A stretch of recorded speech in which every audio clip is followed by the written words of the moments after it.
শোনো, তুমি অপরাধ করিও যদি তোমার মনে হয় আল্লাহ তোমাকে দেখে না, তখন করিও। তুমি অপরাধ করিও যদি তোমার মনে হয় আল্লাহ তোমাকে জিজ্ঞেস করবে না, তুমি নিশ্চিত বেঁচে যাবা। তুমি অপরাধ করিও যদি তোমার মনে হয় যে আল্লাহ তোমার জন্য জাহান্নাম নির্ধারণ করবে, আর তুমি আল্লাহকে বলবা আল্লাহ আপনি বললেই হবে না, আমি জাহান্নামে যাবো। যদি এই ক্ষমতার অধিকারী হও তাহলে তুমি অপরাধ করিও। তোমাকে বলি, ইয়া মহিলা, মা, বোন, চাচা, চাচি, নামাজ ছাড়া মানুষ মুসলমান থাকে না। ওয়াল্লাহি আমি বলছি না কোথায় বাঁধবেন, তর্ক পরে। আমি বলছি আপনি নামাজটা স্টার্ট করেন। আমি বলছি না যে তারা ওই 20 রাকাত পড়বেন না 8 রাকাত পড়বেন। আমি বলছি যে আপনি পড়েন, 2 রাকাত হইলেও পড়েন। আমি বলছি যে আপনি ঈশান নামাজ 15 রাকাত দরকার নেই, আপনি শুধু 4 পড়েন। আমি কি বলছি সুন্নত বাদ দিতে? আমি বলছি যে তুমি পড়ছো না, শোনো, ভয় পেও না, ঈশান নামাজ 15 রাকাত তোমার উপরে ফরজ নয়। আমি তোমাকে না করছি না 15 রাকাত পড়তে, আমি বলছি যে তুমি নামাজই পড়ো না, 4 পড়ো। এই 4 রাকাত ঈশা না পড়লে তুমি মুসলিম নও, 3 রাকাত মাগরিব না পড়লে তুমি মুসলিম নও, 4 রাকাত আসর না পড়লে তুমি মুসলিম নও। দেখো আমাকে দোষ দিও না, বুখারী খোলো, সালাত অধ্যায়ে যাও, আযান অধ্যায়ে যাও।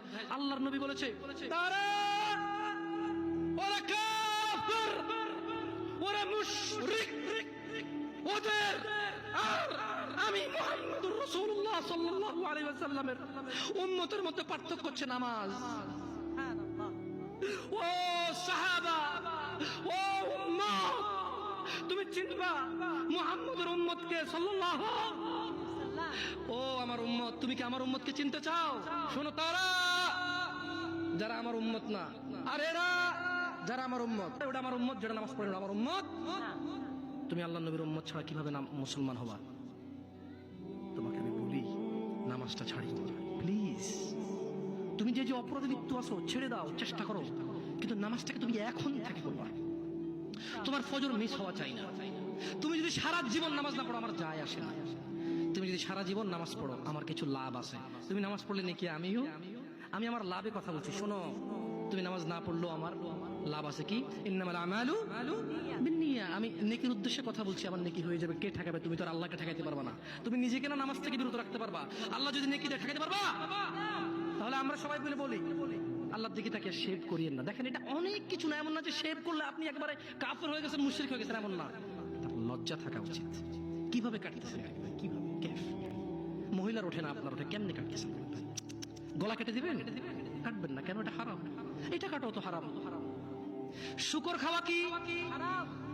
এই যুবক তুমি দাঁড়াও, সবাই লক্ষ্য করবেন না, ওকে কেউ ভিডিও করিও না, পরে লজ্জা পাবে ইন্টারনেট আসলে।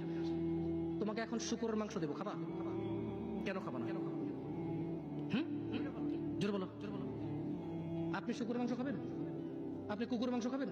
কেন খাবেন না? কেন? কেমন হারাম? শুকরের মাংস খাওয়া কি হারাম? এই এখানে তাহলে আর বলছি না, কেউ কি রাজি হবে তার বোনের সাথে জানা করতে? কেন? কেন? কেন? কেন? তো নামাজ না পড়া কি? শুকরের মাংস খাচ্ছ না হারাম দেখে নামাজ ছেড়ে দিচ্ছ, তো সেটা তো হারাম। তার মানে তোমার যদি স্বাদ লাগতো, তোমার বাপ মা যদি শুকরের মাংস খেতে, তুমিও খাইতা, হারাম আর বাস্তা। ঠিক।